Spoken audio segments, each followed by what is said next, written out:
салом дӯстон, дар ҳол дар бораи чанд рақобати шаби гузашта суҳбат мекунем. Дар онҳо воқеиёти муҳим рух доданд. Барои мисол бозии дастаи Манчестер Юнайтед ва Челси дар Англия диққати ниҳоят бузургро ба тарафи худ ҷалб карда буд. Барои МЮ ин бозӣ имконияти баромадан ба Лигаи Чемпионҳоро расман медод. Баъд аз ин бозӣ пурра маълум шуд ки аз Англия соли оянда кадом даста дар бонуситарин мусобиқаи бошгоҳӣ бозӣ мекунанд. Лайки қиматбои худро гузоред ва то охир видеои моро тамошо кунед ки охирин хабарҳои футболро мегӯем мо.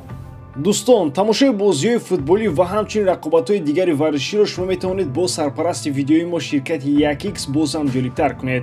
Дар он ҷо регистратсияи осон, пур кардани маблағ аз тамоми гӯшаву канори дунё, вале аз ҳам муҳим, бонус то ҳаҷми $100 дар аввалин пардохт бо промокоди AMG 0777. ссилкаи бозӣ дар комментарияи ин видео.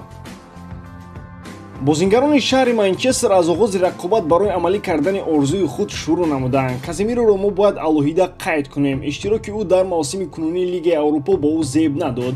Нимҳиматгари бразилӣ сараввал дар бозии гузашта ба дарвозаи Бортмунд гол зад ва дар бозӣ бо Челси ҳам гол зад ва ҳам паси беҳтарини голбахшо ба номи худ сабт намуд. Ӯ бо мусобиқаи ба худаш хос Лигаи Чемпионҳо бармегардад.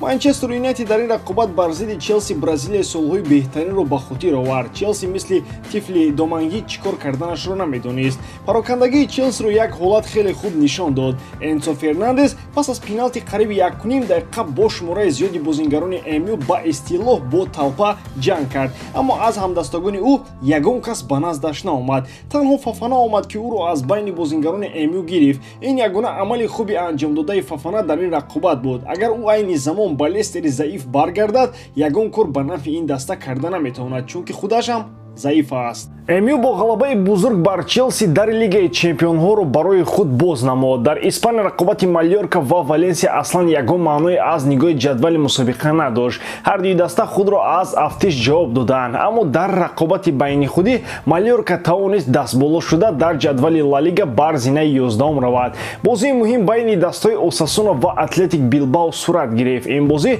барои зинаи ҳафтум буд ки имконияти иштирок дар Лигаи Конференсияҳоро медиҳад. Осасуна бо ҳисоби минималӣ дастболо шуда соҳиби 50 хол гардид. Айни замон ин даста бо чунин теъдоди холҳо дар зинаи ҳафтум қарор дорад ва метавонад дар ду даври боқимонда барои нигоҳ доштани он мубориза барад. Баромадани дастаи Манчестер Юнайтед маънои онро дорад ки дар мавсими навбатӣ мо яке аз сармураббиёни дурахшонтарини олами футбол Юрген Клопро дар он нахоҳем дид. Баъд аз он ки МЮ бар Челси дар даври 37-ум дастболо шуд, дастаи Ливерпул имконияти баромадан ба мусобиқаи бонуситарини бошгоҳиро аз даст дод. Онҳо дигар ба топ 4 баромада наметавонанд. То ҳамин дам Клоп ҳамеша дастаи Ливерпулро ба Лигаи Чемпионҳо мебаромад.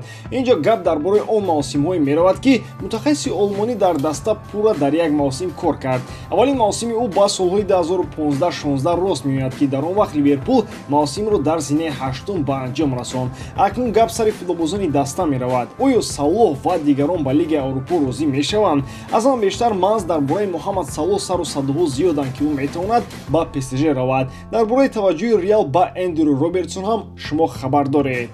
Арнолдро Дилхо даста дар оғӯши гарм қабул мекунад. Баъзеҳо мегӯянд ки ин футболбозон ба даста содиқ мемонанд. Аслан айни замон Ливерпул формаи беҳтарин гирифт, вале бо сабаби оне ки дар фасли зимистон ва аввали баҳор мерсайдиҳо имтиёзҳои зиёдро аз даст доданд, мавқеашон дар охири мавсим танҳо барои Лигаи Аврупо рост меояд. Пас аз ғалаба дар Лигаи Чемпионҳо ва Премер-лигаи Англия Ливерпул харидҳои бузург накард. Овардани Тиаго ягон чиро тағйир надод. Нюнес акнун Лигаи Аврупоро фатҳ мекунад. Дастаи Ювентус бо Анхел Ди Мария шартномаро тамдид нахоҳад кард. Футболбози аргентинӣ метавонад пас аз анҷоми мавсими ҷорӣ аз даста равад. муҳлати қарордоди ӯ бо Торинио тамом мешавад.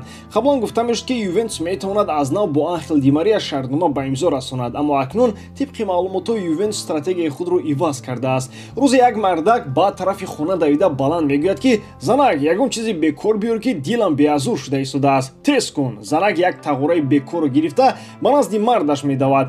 Кани дилат беазур шуд. ӯ дар ҷавоб мегӯяд: акнун ман ба ҳоҷатхона рафтан мехоҳам. Стратегия иваз шуд. Ана ҳамин афанди дақиқан дар бораи дастаи Ювентус ва сиёсати ин тим аст. 10 холи дигарро боз аз даста рабуданд ва онҳо мавқеи Лигаи Чемпиониро аз даст доданд. Стратегия иваз шуда туриниҳо чиро дар назар дошта бошанд? Барои онро иваз кардан аввалтар аз ҳама бояд Макс Алегри иваз шавад. То он даме ки ҳамин мутахассис дар Турин кору фаъолият мекунад, стратегияи даста ҳамон тавре ки аст боқӣ мемонад. Чунки дастаи футболро пеш аз ҳама барои натиҷаҳои варзишӣ ва дастовардо баҳо медиҳанд. Менеҷменту скаутони дигар баъд бало бештар дар паси пардаҳо мемонад. Харри Кейнро ба Реал Мадрид пешниҳод карданд. Дақиқан гуфта намешавад ки маҳз кадом миёнарав ё агент ҳамлагари англисро ба Реал пешниҳод намуд. Тибқи маълумото Реал Мадрид не ва ё ҳа нагуфтааст. Дар Мадрид айни замон ҷиҳатҳои манфӣ ва мусбати овардани Кейнро дида истодаанд. Агар Реал ин ҳамлагарро ба сафи худ ҷалб кунад, бурд хоҳад кард. Кейн дар ҳамин шабу рӯз дилхуд дастаро метавонад қавӣ намояд. Ӯ дақиқан пассажири бефоида дар ягон тим нахоҳад буд. Маълум аст ки Реал Мадрид тобистон ба ҷалб кардани Беллингем ва Мбаппе банд хоҳад буд. Як андеша кунед, Кейн бо тамоми хусусиятҳои бомбардирии худ дар Реал ба кадом натиҷаҳо расида метавонад. Онҳое ки аз Тоттенхем ба Реал мегузаранд, бозиашон мечаспад. Бел ва Модрич гапҳои маро тасдиқ карда метавонанд. Бечораи Кейн ягон ҷоизаро дар умраш надидааст. Холланд чит код задааст ва барои ҳамин ӯ 36 гол дар Премер-лигаи Англия зад.